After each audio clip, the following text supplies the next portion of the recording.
అసలు ఎలా అనిపిస్తుందని కూటమి ప్రభుత్వం గతంలో ఎలా ఉంది ఇప్పుడు ఎలా ఉంది? అలానే చంద్రబాబు నాయుడు గారికి నమస్కారం. ఈ సాదా సీదా వాళ్ళకి ఐపీ అనేది ఆపాలి, కంపల్సరీగా ఆపాలి.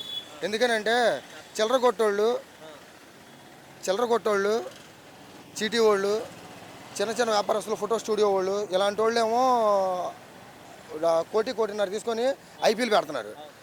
మేము అద్దెలకు తోలుకుంటున్నాము, అద్దెలు కొంటున్నాము. ఏంటి ఇప్పుడు ఎవరికైనా ఇంత డబ్బులు అనేది కొంచెం అనేది వస్తే ఆ డబ్బుల్లో ఒక సెంటు స్థలం కొనుక్కొని చిన్న గుడిసెన వేసుకొని బతుకుతారు. ఎదురు చూడరు, గవర్నమెంట్ కోసం ఎదురు చూడరు ఎవరో. ఇప్పుడు జగన్ వచ్చి ఒక సెంటు ఇస్తాడు, చంద్రబాబు నాయుడు వచ్చి ఒక 3 సెంట్లు ఇస్తాడని ఎదురు చూడరు ఎవరు. అవునా? ఈ ఐపీ అనేది కొంచెం ఈ దేశం నుంచి తరిమి కొట్టండి, అది చాలు. పవన్ కళ్యాణ్ గారు అయినా సరే, చంద్రబాబు నాయుడు గారు అయినా సరే, ఇది ఒక్కటి మాత్రం చేయమని చెప్పండి. బాగా పెడుతున్నారన్న జనం. ఎవరో పెట్టారు కాబట్టే చెప్తున్నా. పెట్టారు, దాంట్లో మునిగిపోయి నేను ఉన్నా.